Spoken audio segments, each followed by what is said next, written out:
You woke up that morning and you already knew today was different. You could feel it before your feet hit the floor. The house smelled different. Somebody was already up. Your mama or your grandmama or your auntie, whoever ran that house, had been moving since 6. Not because anything was wrong, because today you were about to be somebody. My name's Franklin, and I need to talk to you about a night you haven't thought about in a long time. But the second I describe it, you're going to remember every detail like it happened last weekend. Let's go back. You're 17, maybe 18. It's 1987, 88, maybe 92 if you were a tail-end kid. Doesn't matter. The ritual was the same. First thing, you checked the weather. Not on your phone, because you didn't have one. You pulled back the curtain or walked outside in your socks and looked at the sky. Because if it rained, that changed everything. That changed the hair plan. That changed whether somebody's mama was going to let them ride in the car with the windows down. That changed the shoes. But let's say the sky cooperated. Let's say it was one of those warm spring evenings where the sun didn't go down until almost 8. That's the version you remember. That's the one we're doing. If you were a guy, your day started at the barbershop. And not just any visit. This was the visit. You'd been thinking about this cut all week. You probably went in the day before, Friday, because Saturday morning was too risky. What if your barber was backed up? What if somebody walked in ahead of you with the whole head situation that took 45 minutes? No, you went Friday, after school. You walked in and your barber already knew. He didn't even ask what you wanted. He just nodded.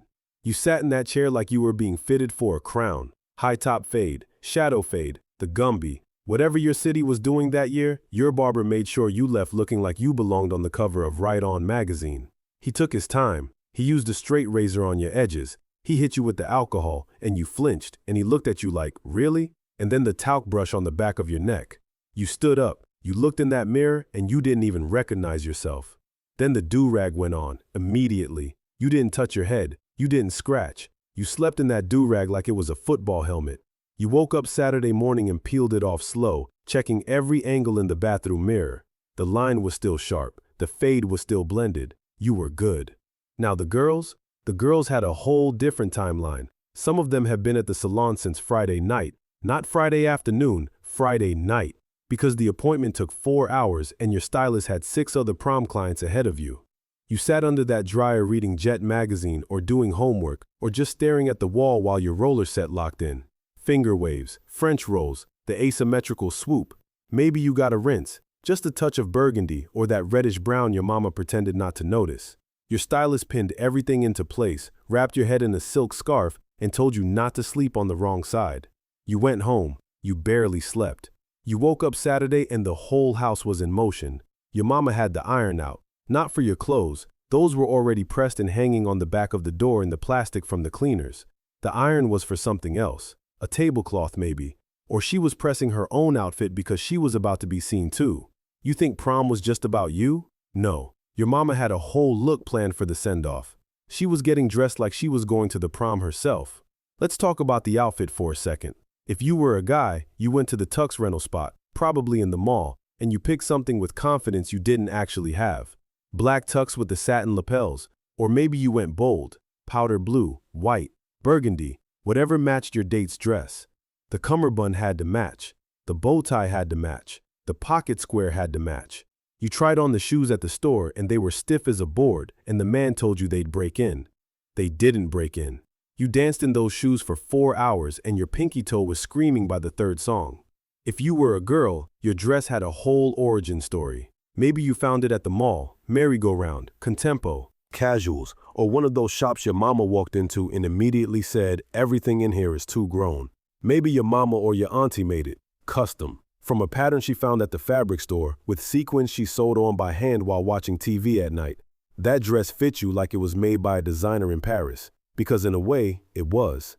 It was made by somebody who loved you. And the shoes had to be dyed to match. You took a swatch of the dress fabric to the shoe store and they sent those pumps away and brought them back in the exact same shade of teal or magenta or royal blue. You practiced walking in them, in the hallway, in the kitchen, up and down the living room. Your little brother watched you wobble and laughed and you told him to shut up. Now, the corsage and the boutonniere.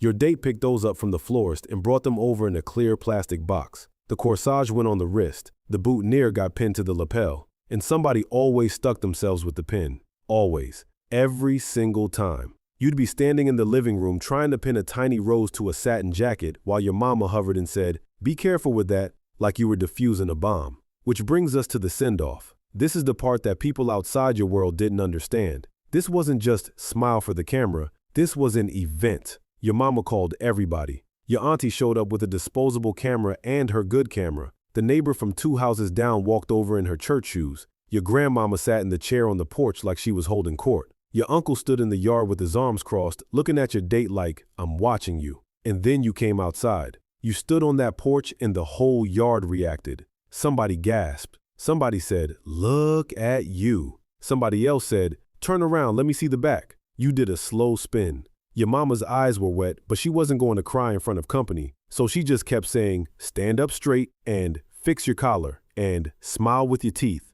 The pictures took forever. Every combination, you alone, your date alone, the two of you together, you with your mama, you with your grandmama, you with the neighbor who you barely talked to, but who showed up because this was a block occasion. The sun was in your eyes. Somebody kept saying, "One more." You were sweating already. And then it was time to go. Now, how you got there told its own story. Most of us didn't pull up in a limousine. Let's be real. Maybe your older cousin came through in their Cutlass Supreme, freshly washed and detailed that morning, system in the trunk, interior still damp from the Armor All. Maybe your uncle let you hold the Lincoln Continental for the night and you drove yourself, adjusting the seat and the mirrors like you owned it. Maybe your mama drove you and your date, and you sat in the back seat feeling like royalty and hoping she didn't start a conversation at a red light. And yeah, some crews pooled their money and split a limo 4 or 6 ways. If that was you, you remember climbing in careful so you didn't wrinkle anything, rolling up the partition, and feeling like you were in a movie for 20 minutes. But plenty of people pulled up in their family car and walked through those doors looking just as good as anybody who stepped out of a stretch. How you arrived didn't matter. How you showed up did. The ride over, that was its own moment. You were nervous. You were hyped. Your stomach was doing something weird. The radio was on and somebody turned it up. Maybe it was Keith Sweat, maybe Al B. Shore, maybe Guy. And for a few minutes, you forgot you were nervous. You were just moving through the city, looking good, on your way to something you'd been thinking about for months. You pulled up to the venue. Maybe it was a hotel ballroom downtown. Maybe it was the school gym with streamers taped to the basketball hoops and a DJ table set up on the stage. Didn't matter. When you walked through those doors, you walked different. You weren't the kid who sat in the back of third period English anymore. Tonight you were somebody. And then you saw everybody else. Girls you'd seen in jeans and sneakers every day for 4 years were suddenly wearing gowns. Guys who wore the same hoodie 3 days a week were in tuxedos with fresh fades and real cologne. Not the body spray, the actual cologne they borrowed from their fathers. Dresser, you barely recognized some of them. Everybody was taller. Everybody was shining. The DJ, we need to talk about the DJ. Because the DJ at a black prom wasn't just playing music, he was conducting the emotional arc of the entire evening. He knew when to start slow, he knew when to build, he knew when to let the floor breathe and when to set it on fire. Early in the night, it was chill, background music while people walked around and said, "You look good" to each other 47 times. Tables with little plates of food nobody ate, fruit punch in a bowl with a ladle, a photographer set up in the corner with a fake backdrop, columns maybe, or a sky with clouds, and a line of couples waiting to take the portrait their mama was going to frame and put on the mantle. Then the DJ started working. The first slow song hit and the floor shifted. Maybe it was Anita Baker. Maybe it was Always and Forever by Heatwave. Maybe it was Forever My Lady, and every couple on that floor held each other like they invented slow dancing. You put your hands on her waist, she put her arms around your neck, and you just swayed. You didn't know what you were doing. Nobody taught you how to slow dance, but you figured it out in real time because the music told you what to do. The boys who didn't have dates stood along the wall, arms folded, acting like they didn't want to dance. They wanted to dance. They were terrified. One of them eventually got pulled onto the floor by a girl who was tired of waiting, and he looked like he'd been rescued from drowning. Then the DJ flipped it. Before I Let Go, Frankie, Beverly, and Maze, and the room changed. Teachers were on the floor. The vice principal who gave you detention last month was two-stepping with the algebra teacher.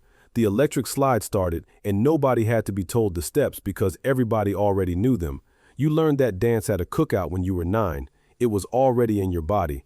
For the next hour, the DJ ran through everything. Bobby Brown, Belle Biv DeVoe, Salt and Pepper, MC Hammer probably, because somebody always requested it and the DJ always played it even though he didn't want to.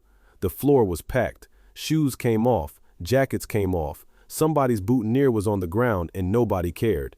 And then, toward the end of the night, the DJ brought it back down. One last slow song, maybe two, and this time it felt different, because it wasn't just a dance anymore. You were standing in a room with people you'd known since elementary school, some of them you'd never see again after graduation. You didn't know that yet, not really, but something in your chest felt like you did. The girl in your arms smelled like whatever perfume she'd sprayed on in the bathroom 20 minutes ago. The song was ending, the night was ending, and you held on a little tighter without knowing why. Then somebody turned on the lights and broke the whole spell. After prom, that was the next chapter. Maybe you went to somebody's house, the friend whose parents said, "Y'all can come here, but don't get loud," and then went upstairs and closed their door. Maybe you went to Denny's or IHOP, still in your tux, still in your gown, eating pancakes at midnight like you owned the place. The waitress looked at your table, 8 teenagers in formal wear, and didn't even blink because she'd seen this every prom season for years. Maybe you drove around, no destination, just driving, windows down, music on. Your tie was loose, her shoes were in her lap. The city looked different at night when you were dressed like that, like it was yours for a few hours. And eventually, you went home. You walked through the front door and the house was dark except for the kitchen light your mama left on. You hung up the tux, carefully, because it had to go back Monday. You put your shoes by the door. You looked at yourself in the mirror one more time. You didn't know it then. You couldn't have. But that was one of the last nights you'd ever feel like that. That specific mix of nervous and excited and young and untouchable. Before rent and credit scores and performance reviews and everything else that was coming. Before you became the person you are right now. For one night, you were just a kid in a borrowed suit, slow dancing to a song you still remember, in a room full of people who knew your name. And that was prom. You didn't need a promposal. You didn't need a TikTok video of your entrance. You just needed the DJ to play the right song, your mama to take one more picture, and somebody to say, "Look at you," like they meant it. They meant it. If this took you back, even for a minute, hit that subscribe button. We do this every week. We go back to the places that made you who you are. I'm Franklin. Thanks for watching. For the girls watching this right now, check out this video right here. It talks about black Gen X girls who dated white boys. If you like this, you'll love that. See you in the next one.